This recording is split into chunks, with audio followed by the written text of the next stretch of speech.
Salam alaikum wa rahmatullah, merci de nous rejoindre pour cette nouvelle vidéo où nous allons traiter la quatrième partie du chapitre Calcul trigonométrique, première partie. Dans cette séance, nous allons aborder le paragraphe intitulé Rapport trigonométrique d'un nombre réel, sinus, cosinus et tangente d'un nombre réel. Ce paragraphe contient définition, des exemples, puis des conséquences. Rapport trigonométrique d'un nombre réel, sinus, cosinus et tangente d'un nombre réel. Définition, soit c'est un cercle trigonométrique de centre O et d'origine I. O, I, G, un repère orthonormé. M, d'abscisse curviligne. X, un point du cercle C. Et soit T, la droite qui passe par le point I est parallèle à la droite OJ. L'abscisse XM du point M. Voilà M, son abscisse c'est XM. Dont le repère O, OI, OG est appelé cosinus de X et on écrit cosinus X égale à XM. L'ordonnée YM du point M dont le repère OIG est appelé sinus de x et on écrit sinus x égale ym. On suppose que le point M est différent de G et de J'. Différent de G et différent de J'. L'abscisse du point L, le point d'intersection de la droite OM et la droite T, la droite OM et la droite T. Voilà le point L. Alors, l'abscisse du point L dont le repère OP est appelé tangente de x et on note tangente x. Des exemples. Déterminer cosinus et sinus des nombres réels suivants. Le premier cas, déterminant cosinus et sinus du nombre réel 0. On sait que 0 est une abscisse curviligne du point I. Et d'autre part, on sait que les coordonnées du point I sont 1, 0. Cela signifie que cosinus 0 égale à 1, c'est l'abscisse, et sinus 0 égale à 0, l'ordonnée du point I.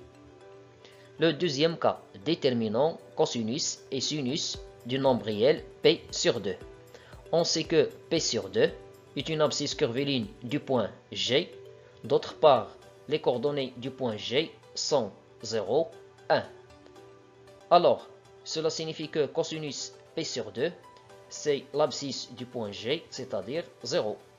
Et sinus P sur 2, c'est l'ordonnée du point G, c'est-à-dire le nombre 1. Le troisième cas, déterminant cosinus et sinus d'un nombre réel P. On sait que P est une abscisse curviligne du point I'. D'autre part, les coordonnées de I' sont -1, 0. Cela signifie que cosinus P égale à -1 et sinus P égale à 0. Le cas suivant, déterminant cosinus et sinus du nombre réel de P.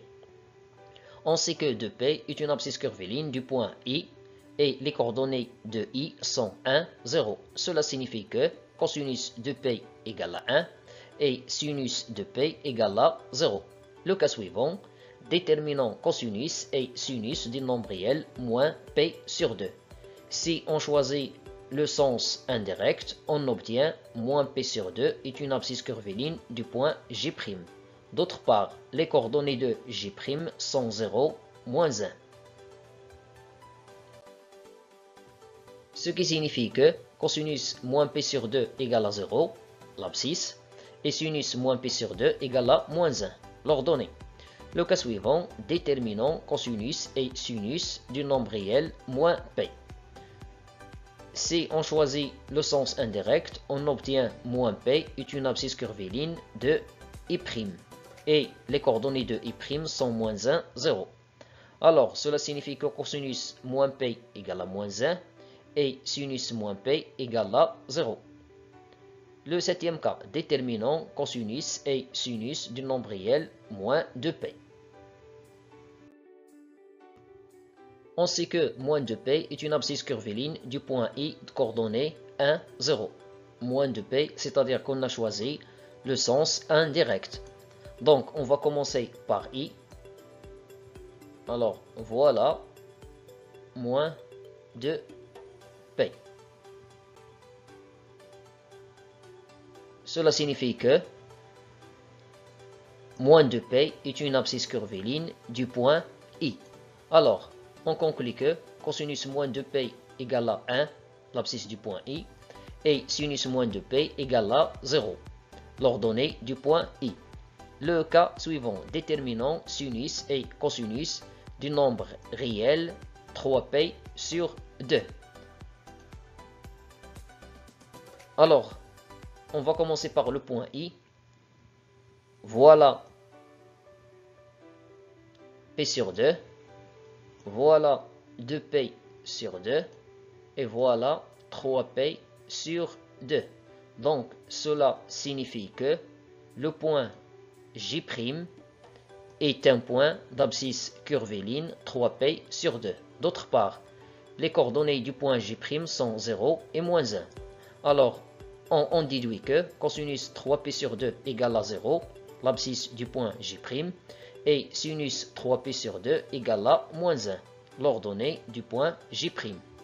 Le dernier cas, déterminant cosinus et sinus du nombre réel moins 3P sur 2. Pour moins 3P sur 2, on commence par le point I et on choisit le sens indirect. Voilà moins P sur 2, voilà moins 2P sur 2, et voilà moins 3P sur 2. Cela signifie que moins 3P sur 2 est une abscisse curviligne du point G. Et par suite, cosinus moins 3P sur 2 égale à 0, l'abscisse du point J, et sinus moins 3P sur 2 égale à 1, l'ordonnée du point J. Des conséquences, on sait que cosinus se lie sur l'axe des abscisses. Ici on a moins 1 et ici on a 1. Alors cosinus x se trouve entre moins 1 et 1. Ainsi, sinus se lie sur l'axe des ordonnées. Ici on a moins 1 et ici on a 1. Cela signifie que sinus x se trouve entre moins 1 et 1. Dans le triangle OMK, on a, d'après le théorème de Pythagore, OM au carré égale OK au carré plus KM au carré. OM, c'est le rayon du cercle. Cela signifie que OM au carré égale R au carré. OK, c'est l'abscisse du point M. Donc, OK au carré, c'est XM au carré. La distance KM, c'est cette distance. Et cette distance, c'est l'ordonnée du point M, c'est-à-dire YM. Alors, KM au carré, c'est YM au carré. Puisque le cercle est un cercle trigonométrique, cela signifie que son rayon égale à 1. Alors, on obtient 1 au carré. Et on sait que d'après ce qui précède, XM c'est cosinus X, YM c'est sinus X. Alors on obtient 1 au carré égale cosinus au carré de X plus sinus au carré de X. Ou encore cosinus au carré de X plus sinus au carré de X égale à 1. Comme X et X plus 2kp avec un entier relatif sont des abscisses curvilignes du même point, cela signifie que cosinus x plus 2kp égale cosinus x. Sinus x plus 2kp égale sinus x. Tangente x plus 2kp égale tangente x. Et dans ce cas, x est différent de p sur 2 plus kp avec un entier relatif. Pour tout nombre réel, x tel que x est différent de p sur 2 plus kp avec k appartient à z, on a tangente x égale sinus x sur cosinus x. Pour tout nombre réel x tel que x différent de p sur 2 plus kp avec k appartient à z, on a 1 plus tangente carrée de x égale 1 plus sinus x sur cosinus x tout au carré. C'est-à-dire 1 plus sinus au carré de x divisé par cosinus au carré de x. Puis, on va utiliser, ou bien on va mettre au même dénominateur. Donc, on obtient cosinus au carré de x sur cosinus au carré de x plus sinus au carré de x sur cosinus au carré de x. D'après ce qui précède, cosinus au carré de x plus sinus au carré de x égale à 1. Alors, on obtient 1 plus tangente au carré de x égale à 1 sur cosinus au carré de x. Finalement, je vous remercie pour votre attention et à la vidéo prochaine, Inch'Allah.